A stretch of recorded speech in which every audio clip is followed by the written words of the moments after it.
session, we will discuss the next topic of organisms and population chapter, which is adaptations. Now, we have seen that many organisms are responding differently to the external environmental conditions. They are coping up in different ways to react or to control the external environmental conditions. And we have also seen that some organisms are making physiological adaptations, physiological changes, and some organisms are showing behavioral changes, right? So all these responses, physiological responses and behavioral responses, are nothing but the adaptations what the organisms have evolved. So now we understood what is adaptation. Adaptation is an attribute of an organism. We can write adaptations are attributes of an organism.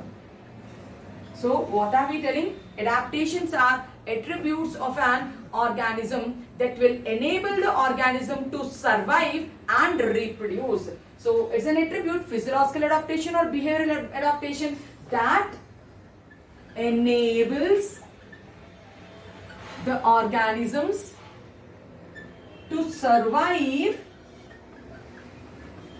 and reproduce.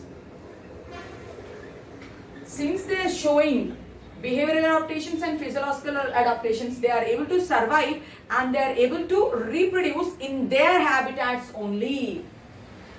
In a habitat.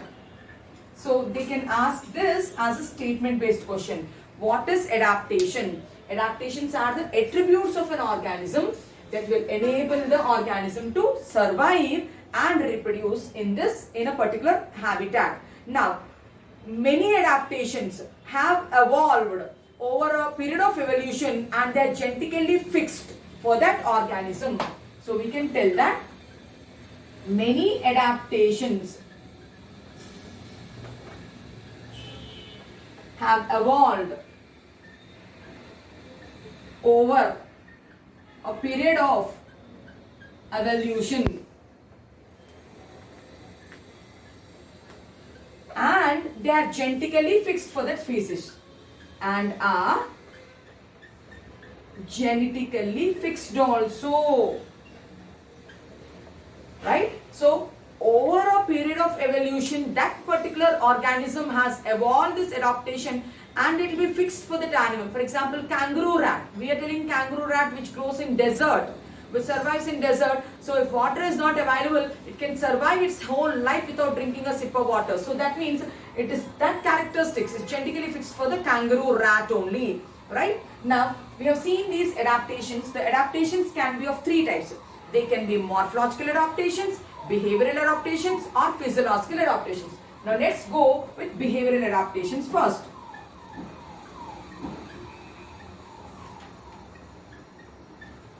Let's go with behavioral adaptations. Now, in which way this particular topic is important for us means behavioral adaptations, which adaptations comes under behavioral adaptations, which adaptations comes under physiological adaptations, which adaptations comes under morphological adaptations, we need to be very particular. Now, under behavioral adaptations means it's a behavior of an organism which is changed to the external changes, right? Let us take an example here of desert lizard, right? A desert lizard is unable to maintain constant internal temperature like mammals. Since mammals are homeothermals, we can maintain constant internal temperature. But desert lizards, if you take, they are unable to maintain constant temperature. And then how do they maintain, how do they cope up to that condition means these desert lizards, when the body temperature comes down, when the body temperature comes down to suboptimal level, what it will do? In deserts, night time the temperature will be very cold. Now at that particular time, the desert lizard's body temperature also will go down because it's a conformer. So when the body temperature goes down, it will be waiting for the initial rays of the sun. So it will wait for the sunrise, and in the early morning sunrise, it will climb up the mountains and the hills. to take the initial sunrise to increase its body temperature. This particular behavioral phenomenon is called basking under the sun to increase its temperature, which desert lizard will do. So to increase its temperature, because the temperature has become suboptimal, what it will do? It will bask under the sun to increase the temperature. And when the sun starts rising till mid-afternoon, what happens? The sun temperature will be more. Again, too much cold also it can't tolerate, too much hot also it can't tolerate. Now, so if the temperature is hot also, its temperature also will keep on increasing. Then again, what it has to do? Again, it has to show a behavioral phenomenon to escape from the outside heat.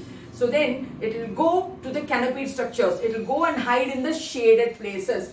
Now, we will tell it hides in shaded areas.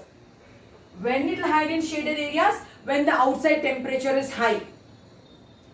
When the outside temperature is high. So, I have given desert lizard as an example for behavioral adaptation. Now, let us take one more example. It is ground squirrel. Ground squirrel also has the same scenario of that of desert lizard. Ground squirrel also cannot regulate its body temperature. So, then what it will do? Ground squirrel, when it is peak summer, it will dig into the soil and it will burrow itself to avoid the external heat. That's again a behavioral adaptation. So, we'll write down ground squirrel, it burrows under the soil. It burrows under the soil to escape excess heat.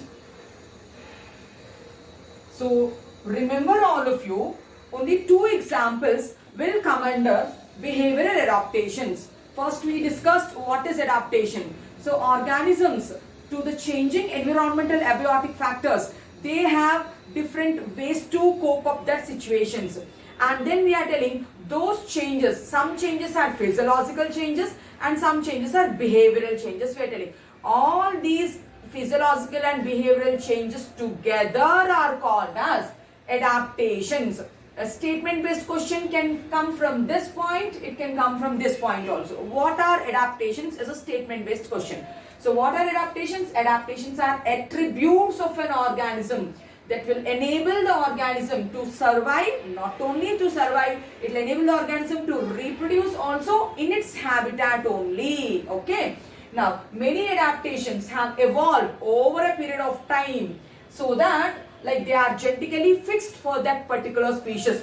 Now, adaptations are of three types. One is behavioral adaptation, morphological adaptation, physiological adaptation. I am asking you to be particular. Like this example is it behavioral, morphological, physiological. Be careful. Now, for behavioral adaptation, we have only two examples. One is desert lizard, basking and hiding, shading. And the garden squirrel burrowing inside the soil. Now let's go to morphological adaptations.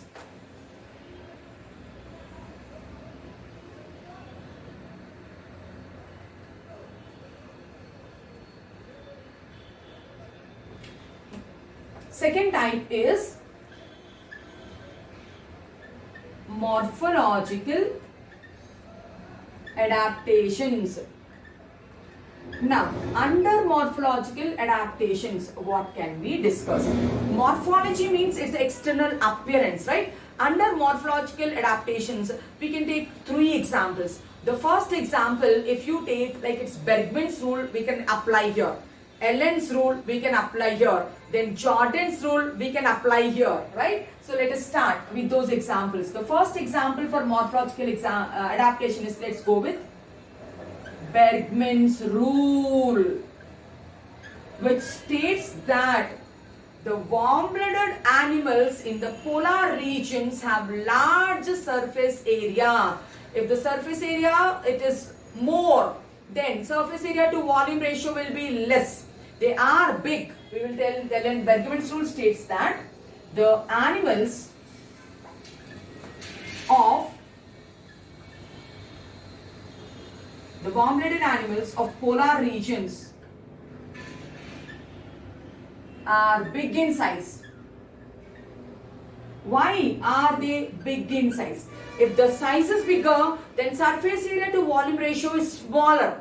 When the surface area to volume ratio is smaller, then the heat losing area will be less. So they have increased their body size to reduce the heat loss. So they have increased their body size. It is an adaptation. It is an adaptation to reduce the heat loss from the body. Since the outside temperatures are very cold, it has to maintain its temperature. How does it maintain the temperature? By keeping a big body surface. When it keeps a body surface big, then surface area to volume ratio will be small. When surface area to volume ratio is small, then the heat losing capacity also will be less. So this is what is Bergmann's rule. Now let us talk about the second one. We will talk about Ellen's rule now.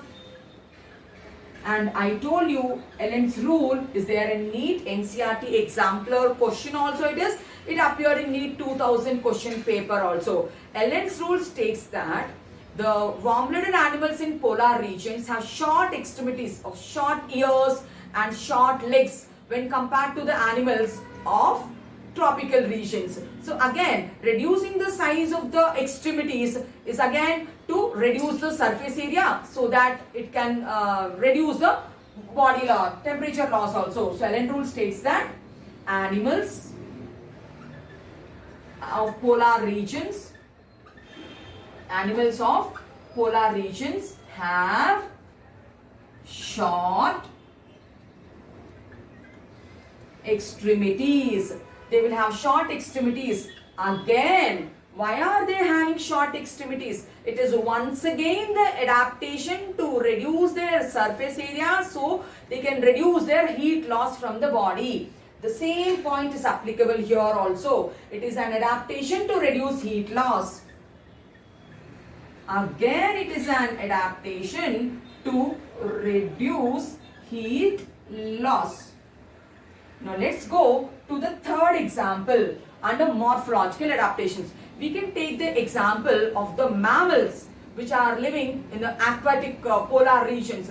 They have a thick layer of fat which is called blubber under the skin which acts as an insulator. So when it is an insulator, it will prevent the loss of heat from the body. So we can tell aquatic mammals at polar regions. Aquatic mammals at polar regions. They have a thick layer of fat. They have a thick layer of fat. What is that called? Blubber. What does this blubber, which is blubber, where it is present? Under the skin. Thick layer of fat. Under the skin. What is the role of it? It acts as an insulator and reduces the heat loss from the body. So, acts as a insulator. Acts as a insulator. And again, adaptation is to reduce the heat loss and helps to reduce the heat loss. So, we are taking two examples under morphological adaptations. We are taking three examples under, we are taking two examples under behavioral adaptations. Or we can also call them as phenotypic adaptations. Now let us discuss on this particular topic also. Now we can take the example of kangaroo rat. Now kangaroo rat in North American deserts. We are talking about an example. Kangaroo rat of North American deserts. Kangaroo rat of North American deserts have evolved a mechanism to survive its entire life without drinking a sip of water when outside water conditions are at scarcity. Now, how will kangaroo rat show physiological adaptation to survive without drinking a sip of water when there is water scarcity? Means, so American deserts can survive without drinking one drop of water. How does it meet its water demands? Now, it will break its fatty acid molecules by beta oxidation, and from there it generates metabolic water. So, it breaks fatty acids. It breaks fatty acids by a process of beta oxidation and generates metabolic water. So this is one thing it is doing, it is making its own water, so it doesn't need to sip the water. And another thing, now it conserves the water by not by excreting solid urine, we can tell, right? It will excrete solid urine, means it is conserving water during excretion also. So these are the two physiological means kangaroo rat is showing to survive without water. This is one example. And the second good example is altitude sickness. Another example is altitude sickness. Now, in the NCERT textbook, so they talked about when we are climbing up a mountain. For example, they have given Rotanga Pass. So, which is 3,500 meters high. It is in Tibet. Right? It is in Tibet. Now, when we are climbing at such higher altitudes, now then what happens? The person starts feeling, the person starts showing symptoms like nausea, fatigue, breathlessness. All these are the symptoms the person starts facing. Weakness, fatigue and breathlessness. Why is this so? It is because of unavailability, okay, of oxygen at higher altitudes, or we can tell it is decreased availability of oxygen at higher altitudes. Now this particular symptoms, this particular situation is called as altitude sickness. This is called as altitude sickness. Now slowly physiological adaptation will start, and within some time the person gets acclimatized. Within some time the person gets acclimatized to the condition. Nausea, fatigue and breathlessness will come down. Now quickly, how did that person gain resistance to that? Means what happens? So ready-made RBC will be made. Actually, for formation of RBC it will take 1 month. But here what happens? In the kidney, the kidneys have an ability to produce a hormone called erythropoietin. That erythropoietin is able to responsible for ready-made RBC making. So we can tell in a span of time, in a short span of time, RBC production increases. So we will tell increased RBC production. This is the first step which is responsible for decreasing the altitude sickness. And the second thing is the affinity between oxygen and the hemoglobin molecule decreases. The affinity between RBC and oxygen decreases. Now if the affinity between oxygen and RBC decreases, it will deliver the oxygen molecule fast. Then it will be free again to pick one more molecule of oxygen. So if it is picking more and more molecules of oxygen, that means the breathing rate is increasing. So we can tell It increases the breathing rate. How is it increasing the breathing rate? By decreasing the affinity between the RBC molecules and the oxygen. And if the breathing rate increases, then heartbeat also will increase, right? So, heartbeat also increases. So, by doing all these things, the altitude sickness or mountain sickness will come down and the persons will become normal. Now, in NCERT, they will ask us a question. That means the people who are living in hilly areas. So, for us, when we climb once, we will have that altitude sickness. Then what is the scenario for the people who are at higher altitudes? They will ask you a question, find out whether they are having more number of RBC than us.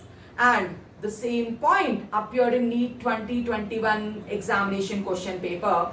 They asked that people who are living in hilly areas will have more amounts of RBC when compared to the people who are at plains. Is it a correct statement, true or false? Yes.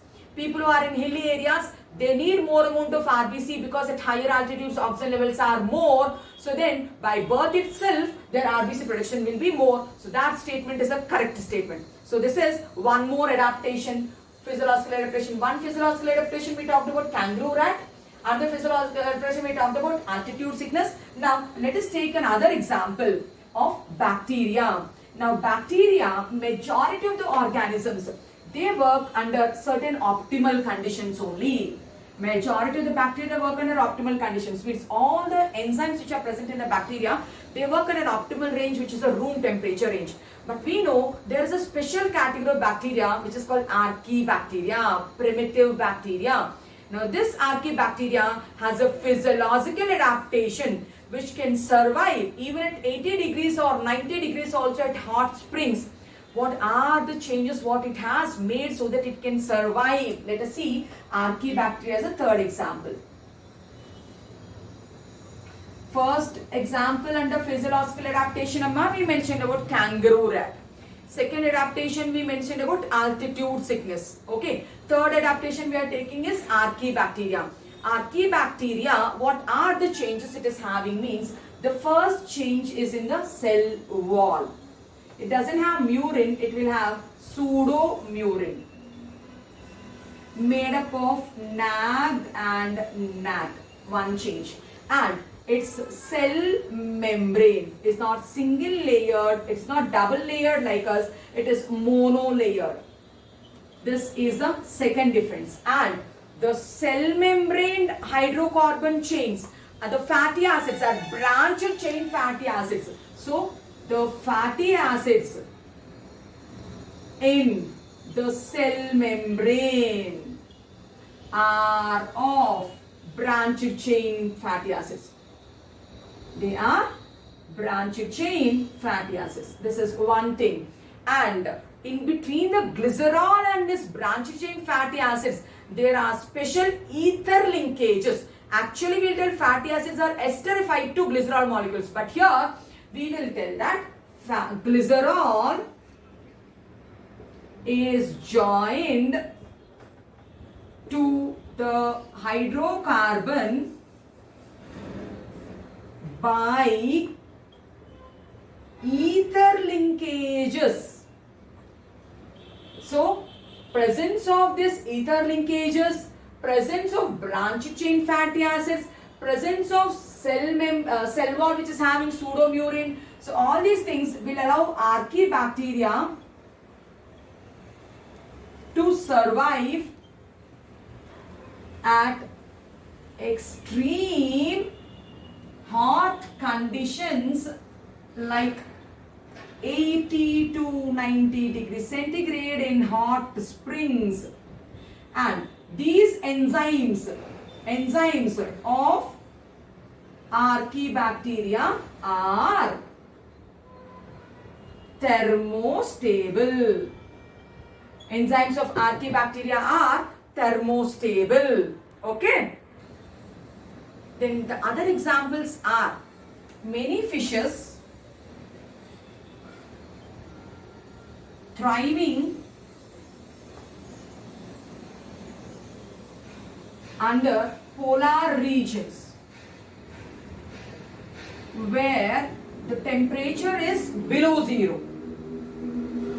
Where the temperature is below zero, how are they able to survive there where the temperature is below zero? Then these fishes, they have a special ability to produce an anti-freezing glycoprotein. Many fishes thriving under the polar regions where the temperature is sub-zero have an ability to synthesize. They will synthesize a special anti-freezing glycoprotein.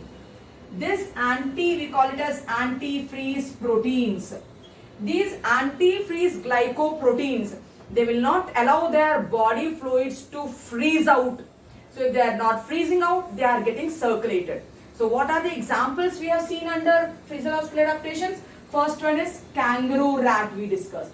Second one is altitude sickness we discussed. Third one is archaebacterial example we discussed. The fourth example is many fishes thriving under polar regions. The next example is many invertebrates.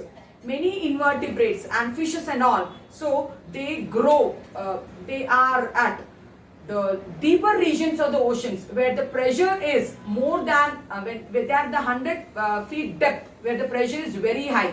How are they able to maintain such type of pressures? Are they having any enzymes which allow them to tolerate at that pressures? That's a question there. Now, how are they able to tolerate a variety of marine invertebrates? We will see that.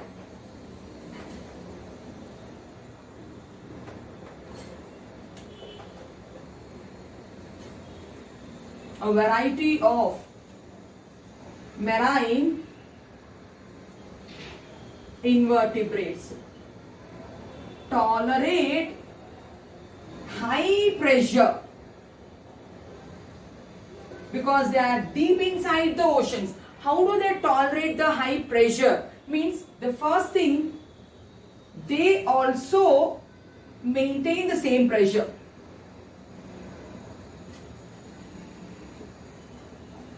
Inside. So then inside outside same pressure, not an issue. How are they maintaining same pressure? They have bigger lungs, they have bigger air sacs. So they have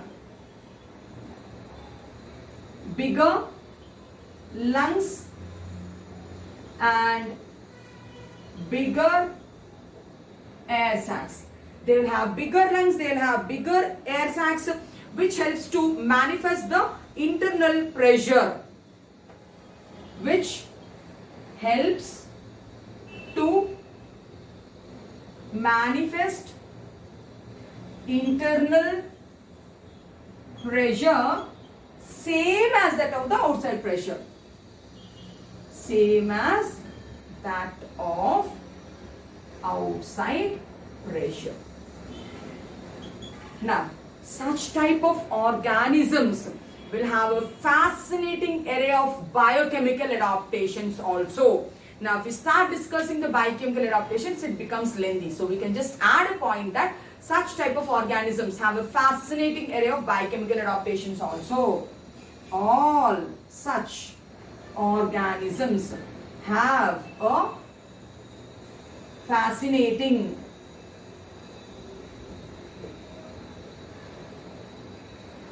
array of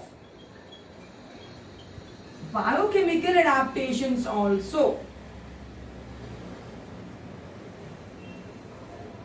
Since we are not talking about biochemical adaptations, we will not discuss here because it's beyond your scope. Now for you, in this particular content, we need to talk about behavioral, we discussed 2 examples. We need to talk about morphological, we discussed 3 examples. We need to talk about physiological, so we have listed so many examples. The first example, kangaroo rat. The second example, altitude sickness. The third example, archaebacteria.